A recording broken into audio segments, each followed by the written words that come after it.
He wasn't just going to return to the dealership. He was going to do it in a way they would never forget. But first, he needed to make sure the world knew what had happened. That afternoon, he met with a close friend who worked in media. Over coffee, he shared the story, not in a way that sounded bitter or vengeful, but as a lesson in how discrimination still existed, even at the highest levels of society. His friend listened, nodding, taking notes. "People need to hear this," his friend said. "But what are you going to do about it?" He smiled. "You'll see." By the evening, the first wave of his plan had already started working. His story was spreading, through whispers in business circles, through messages in private groups, and soon, it would reach the right people. Then came the second part of his plan. He made one final phone call, to a dealership that treated him like the customer he was. "I need you to bring your best cars to a certain place tomorrow," he said. "Trust me, it'll be worth it." The manager on the other end chuckled. "Sounds interesting. Consider it done." As he hung up, he could almost picture the stunned faces of the dealership employees when they saw what he had planned. This wasn't just about a car. This was about respect. And tomorrow, he was going to show them why they had made the biggest mistake of their lives. The morning sun gleamed against the glass doors of the luxury dealership, casting long reflections across the showroom floor. Inside, the staff went about their usual routine, polishing cars, adjusting their ties, and preparing for another day of catering to their preferred clientele. Then, something happened that made every head turn. Engines. Deep, powerful, rumbling engines. It started with one, then another, until the sound grew into a thunderous chorus. One of the salesmen rushed to the window, his eyes widening at the sight outside. A fleet of ultra-expensive luxury cars. Sleek sports cars, towering SUVs, and elegant sedans, rolled up in perfect formation, their polished exteriors glistening in the light. The parking lot, usually reserved for exclusive clients, was now completely taken over. And then, he stepped out. The same black man they had dismissed just days earlier, but this time, he wasn't alone. Flanking him were powerful figures, business moguls, athletes, entertainers, each one a household name, each one dressed in confidence and success. They weren't just customers. They were icons. And they had all come for one reason. To watch the dealership eat its own words. The moment he walked through the doors, the same salesman who had humiliated him last time nearly choked on his own breath. His demeanor changed in an instant, gone was the dismissiveness, the thinly veiled disdain. Now, he was all smiles, his voice suddenly warm and welcoming. "Welcome back, sir," the salesman stammered. "How can we assist you today?" Inside the dealership, the silence was unbearable. The employees stood motionless, their polished shoes glued to the showroom floor, their eyes locked on the empty space where the man's brand-new luxury car had just been parked. The sale that should have been theirs had slipped right through their fingers, right in front of them. The manager's face was a deep shade of red, his jaw clenched so tightly that a vein pulsed in his temple. He turned to the salesman responsible for the initial rejection, his voice a low growl. "Do you realize what you just did?" The salesman swallowed hard, his confidence from days earlier completely gone. I didn't think." "No, you didn't," the manager snapped, running a frustrated hand through his graying hair. "That man just bought a car that costs more than this entire showroom makes in a month. And he did it in front of a crowd of millionaires, athletes, and business moguls." Whispers had already begun among the other employees. Some muttered about how they had never seen anything like it. Others murmured about how they had noticed the discrimination, but no one had spoken up. Now, the whole world would.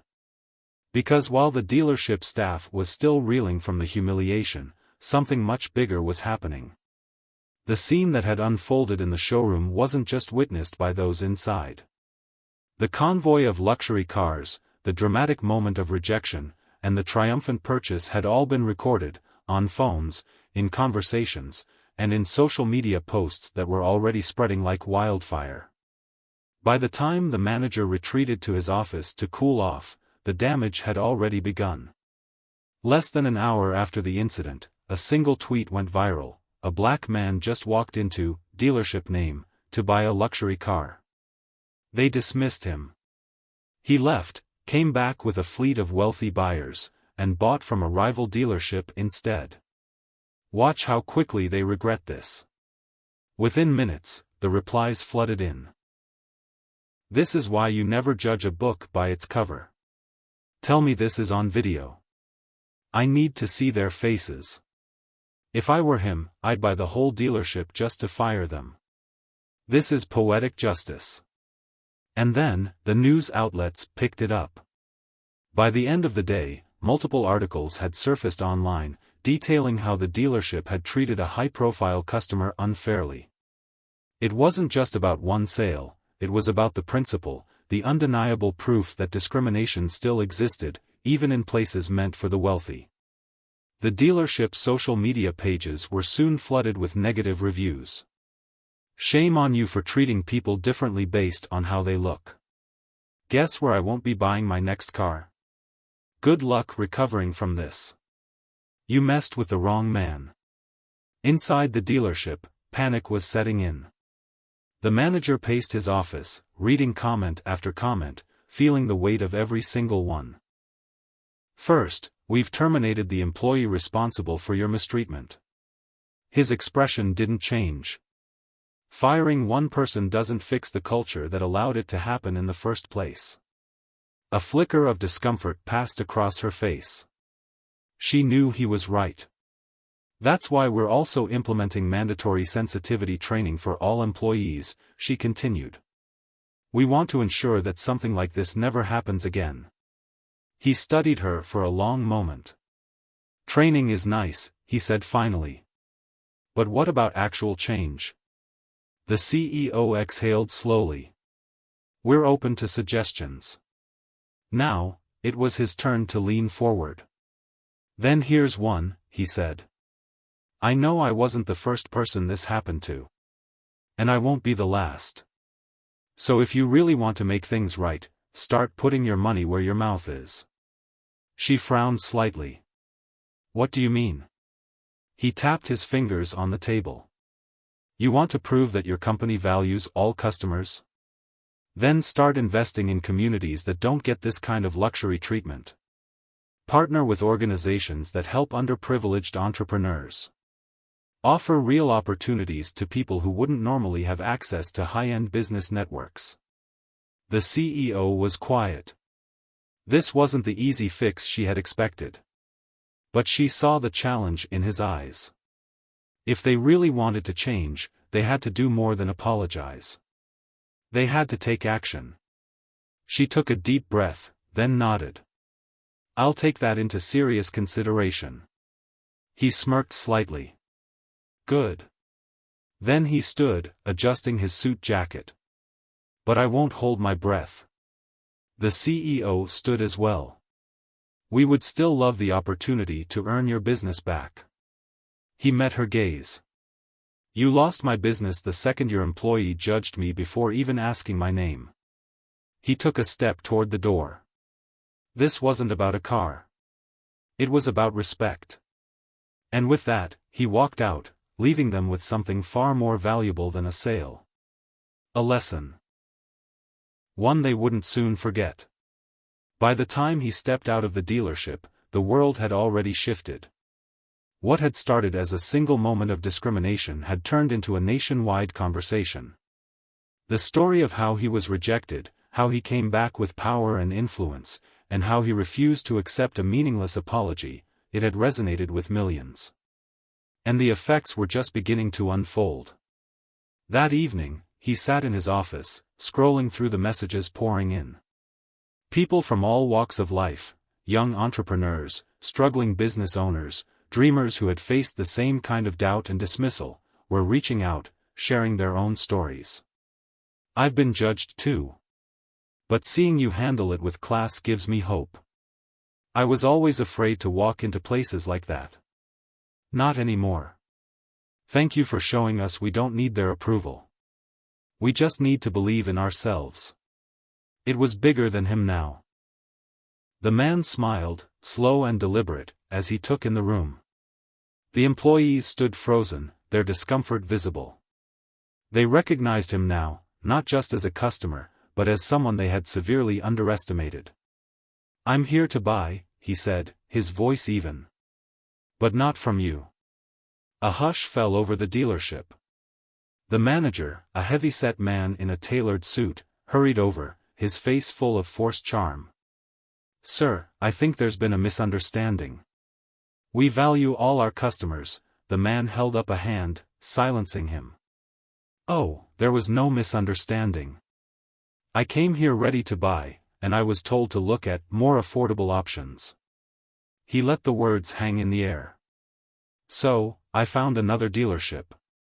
One that respects its customers, no matter what they look like." Right on cue, the glass doors swung open again. In walked a group of men in crisp suits, representatives from the competing luxury dealership he had called the day before. Unlike the first time he had stepped into this place, these men greeted him with genuine warmth and professionalism. "Mr. ____________, it's a pleasure to see you," the lead representative said, shaking his hand. "We brought exactly what you requested."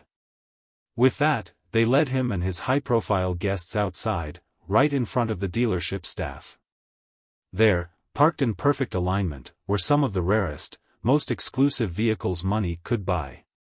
The man took his time, inspecting each one, running his hands along the polished exteriors, nodding in satisfaction. He wasn't just here to make a purchase. He was here to make a statement. Finally, he stopped in front of a stunning sports car, sleek, aggressive, and worth more than the entire dealership's monthly sales. "This one," he said, turning to the competing dealer. "I'll take it." The rival dealership representative beamed. "Excellent choice, sir. Let's handle the paperwork." The moment was deafening. The employees from the original dealership watched in stunned silence as one of the biggest sales of the year happened right in front of them, but not with them.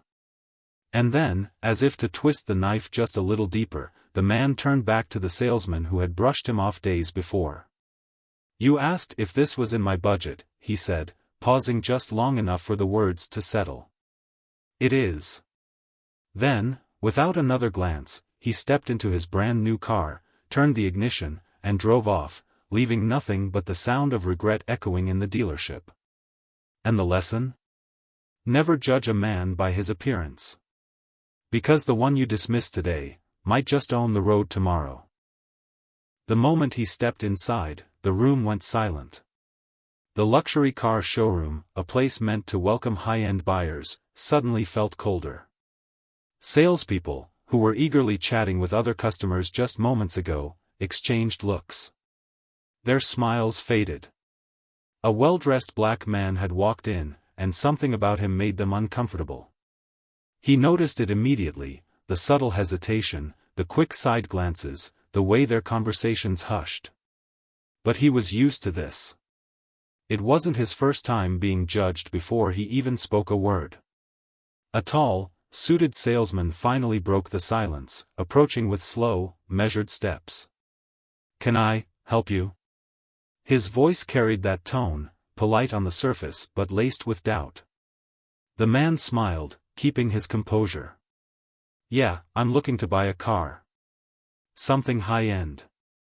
He gestured toward a sleek sports car displayed under bright showroom lights. "How much for that one?" The salesman barely glanced at it. "That model starts at $350,000, he said quickly. Then, with a forced chuckle, he added, "Are you sure that's in your budget?" There it was. The assumption. The judgment. The black man let out a short breath, shaking his head slightly.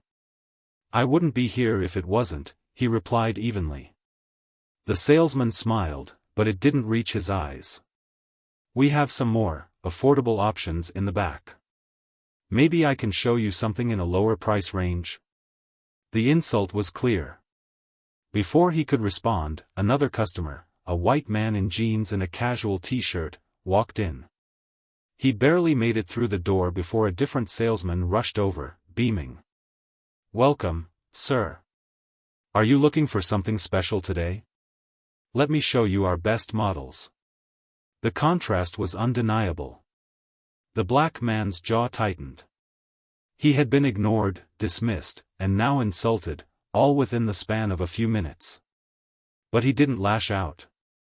He didn't argue. He didn't demand respect. Instead, he smiled, nodded, and turned on his heel. As he walked toward the exit, the salesman who had brushed him off called after him, voice dripping with fake concern. "Sir, if you ever need something more reasonable, you can always come back." The black man didn't stop. But just as he reached the door, he paused, looking over his shoulder. His next words were calm, almost casual. "Oh, don't worry. I'll be back." And when he returned, they wouldn't know what hit them. As he stepped out of the dealership and into the crisp afternoon air, the sting of the encounter settled in. He had faced discrimination before, but something about this moment hit differently. Maybe it was the smug look on the salesman's face, or the way he had been dismissed like a nobody. But he was far from a nobody. Sliding into his sleek black SUV, he gripped the steering wheel, his knuckles whitening. A few deep breaths later, his mind drifted back to where it all began. He had come a long way. Growing up in a small town, he had never been the kind of kid who was handed things easily. His family lived paycheck to paycheck, stretching every dollar just to keep the lights on. His parents worked hard, his mother took extra shifts at a nursing home, and his father spent long hours repairing cars at a local garage. They weren't rich, but they were proud. And they taught him something no amount of money could buy: resilience. He remembered the nights spent at the kitchen table, watching his father's grease-stained hands scribbling on old receipts as he tried to calculate bills. "Son," his father would say, "never let someone tell you what you can or can't afford. Your worth ain't in your wallet. It's in how you carry yourself." Those words echoed in his head as he pulled onto the freeway, the dealership now just a speck in his rearview mirror. His journey had been anything but easy.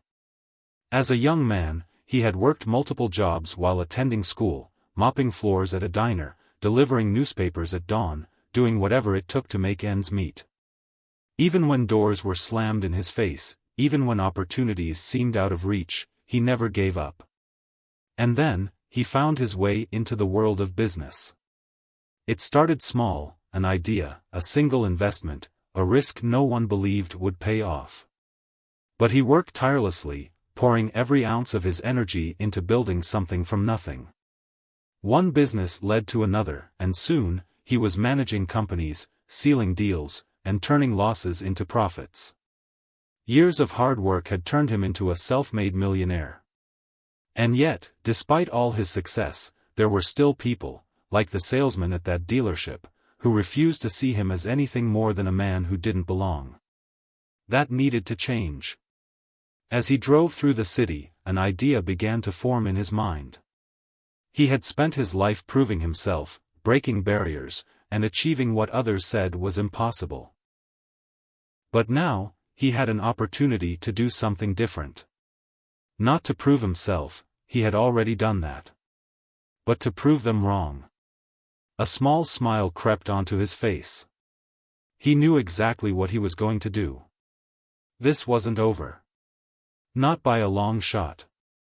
The next morning, he sat in his private office, staring at the city skyline through floor-to-ceiling windows. The anger from the dealership incident had settled, but it hadn't faded. It was still there, simmering beneath the surface, fueling his next move. He wasn't going to yell. He wasn't going to argue. He was going to make a statement. He picked up his phone and scrolled through his contacts. His success over the years had built a powerful network: entrepreneurs, investors, celebrities, athletes. People who, like him, had fought against the odds and won. He knew exactly who to call. Dialing the first number, he leaned back in his chair. "Hey," he said, his voice calm but determined. "I need a favor." Within hours, his plan was in motion. What happened at that dealership wasn't just about a car. It was about opportunity. It was about breaking barriers. And it was about demanding the respect that should have never been denied in the first place. His phone buzzed. An unknown number. He debated for a moment before answering. "This is," his name. A familiar voice came through the line, one he didn't expect. "This is the CEO of dealership name," she said, her tone more measured than before. "I wanted to follow up on our conversation." He leaned back in his chair. "I'm listening." She hesitated, then exhaled. "You were right. Apologizing wasn't enough. Firing one employee wasn't enough. If we want to fix this, we have to do more." He said nothing, waiting.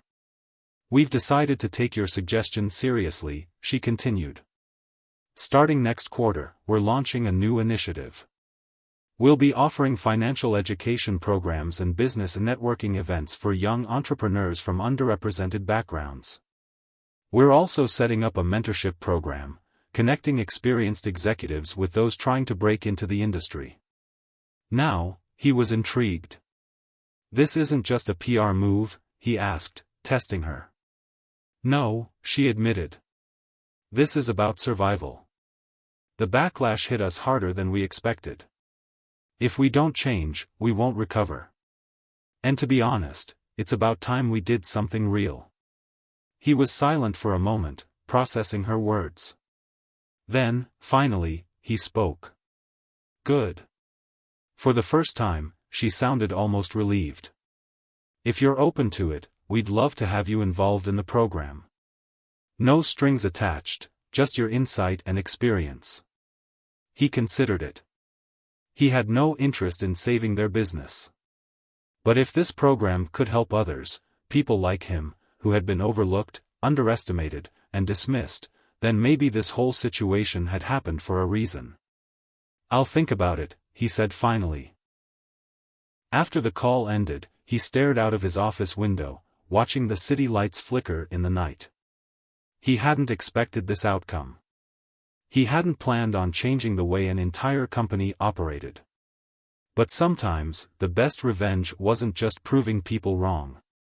It was making sure they never made the same mistake again. A month later, the world had moved on. But he hadn't. Because for him, this wasn't just about one moment of disrespect. It was about something much bigger, about making sure people like him, people who had been dismissed and underestimated, never had to prove their worth just to be treated like they belonged. The dealership had followed through on its promise. Their new initiative was already in motion. Flyers had gone out. Business mentorship programs had started. Financial literacy workshops were being planned, and young entrepreneurs, people who had been overlooked for too long, were getting access to knowledge and connections that could change their lives. And despite his initial hesitation, he had agreed to be part of it. Not for them, but for the ones coming after him. On a warm Saturday afternoon, he walked into the first event, a networking seminar hosted at a luxury hotel.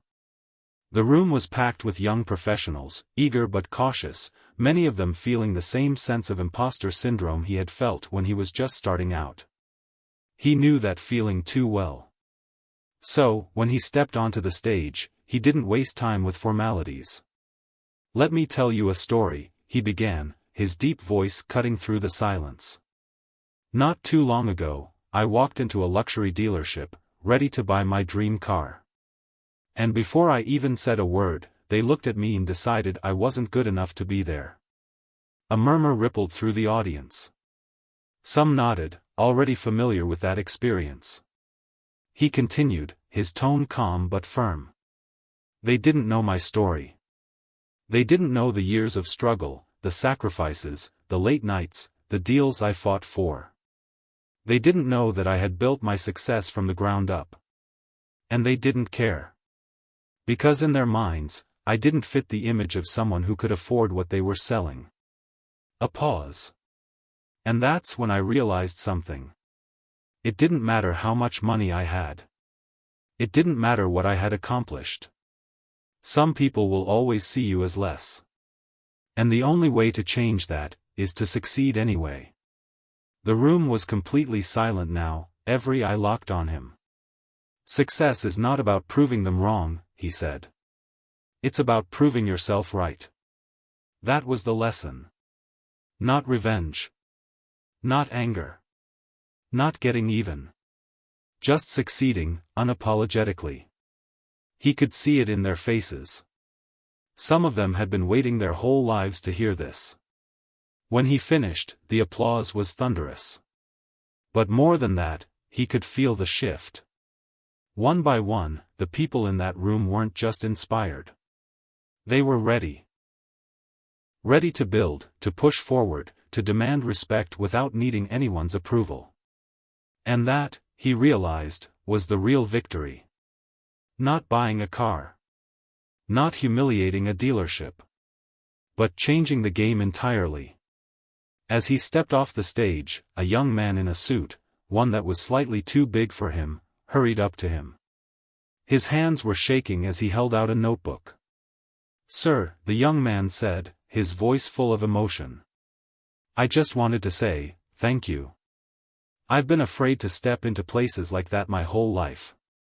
But after hearing your story, I know now, I don't have to be afraid. I belong." The man smiled, placing a firm hand on the young man's shoulder. "You always did," he said.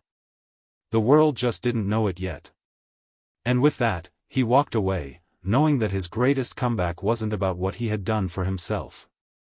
It was about what he had done for others. Because respect isn't something you ask for. It's something you show the world you deserve. He could already see the effect: potential customers canceling appointments, business partners asking questions, and the uncomfortable realization that their reputation had just taken a hit that might be impossible to fix. And then, his phone rang. It was corporate. He took a deep breath and answered, his voice tight. "Yes? We need to talk," the voice on the other end said, cold and professional. "Now." Meanwhile, across town, the man who had been rejected sat in his office, watching the situation unfold. He hadn't set out to destroy a business. He hadn't even planned for the story to spread this far. All he had wanted was respect. But now, the dealership was learning a lesson they wouldn't forget anytime soon. And he was just getting started. The luxury dealership's headquarters was in full crisis mode. Inside a sleek glass office, executives sat around a long conference table, scrolling through their phones, watching their company's reputation unravel in real time. Social media was on fire. The headlines had already begun circulating. Luxury dealership faces backlash after dismissing wealthy black customer. Discrimination in high-end sales. One man's epic clapback goes viral. A lesson in humility, why this dealership might never recover. Every major news outlet had picked up the story. Customers were canceling pre-orders. Business partners were distancing themselves. Calls were flooding in, not from eager buyers, but from people demanding answers. And at the center of it all?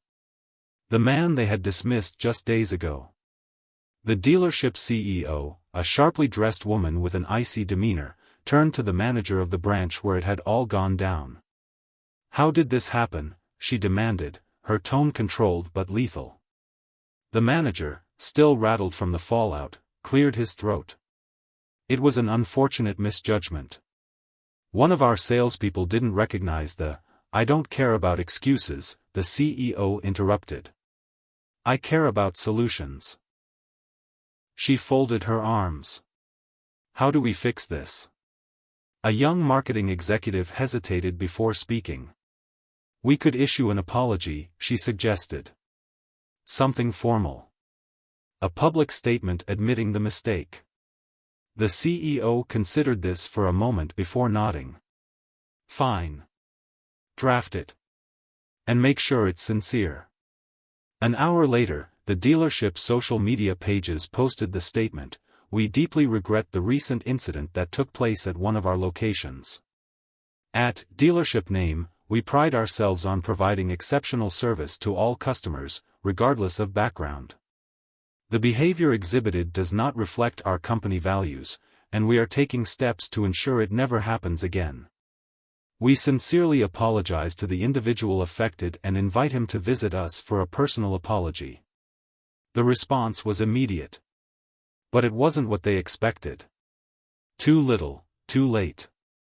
You weren't sorry when you dismissed him. You're sorry because you got caught. If he was just an ordinary black man, would you even care? Apologize all you want. He already bought his car somewhere else. The damage was done. Meanwhile, the man at the center of it all had been watching from a distance. He saw the statement. He read the comments. And he remained silent. He had already made his point. But then, something unexpected happened. A representative from the dealership reached out, requesting a private meeting. Not just any meeting, an in-person sit-down with the CEO herself. At first, he wasn't sure if he even wanted to entertain the idea. What was left to say? But then, he thought about it. This wasn't just about him anymore. It was about everyone who had ever been dismissed, underestimated, or judged unfairly. So, he agreed. The next day, he stepped into the same dealership where it had all begun. But this time, he wasn't a rejected customer. He was the man they desperately needed to win back. And he was about to find out just how far they were willing to go.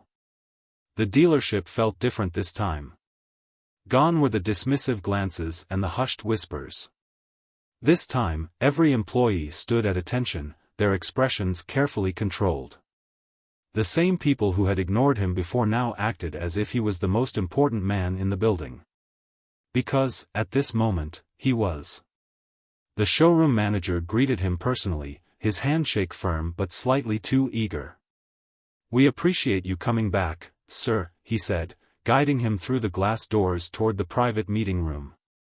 "Our CEO is waiting for you inside." The irony wasn't lost on him. A few days ago, they wouldn't even let him test drive a car. Now, the head of the entire company was waiting on him. Inside the meeting room, the air was thick with tension. The CEO, a composed woman in a designer suit, rose to greet him. "Thank you for meeting with us," she said, her tone controlled but warm. He shook her hand but said nothing. He wasn't here to make small talk. She gestured toward a seat across from her, and as he settled in, she folded her hands on the table. "I want to start by saying, what happened to you was unacceptable." He didn't respond.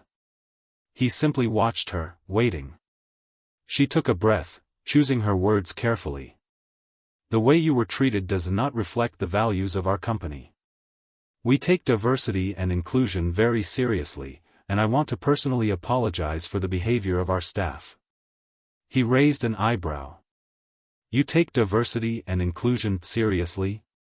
His voice was calm but firm. "Then why did it take a viral backlash for you to notice?"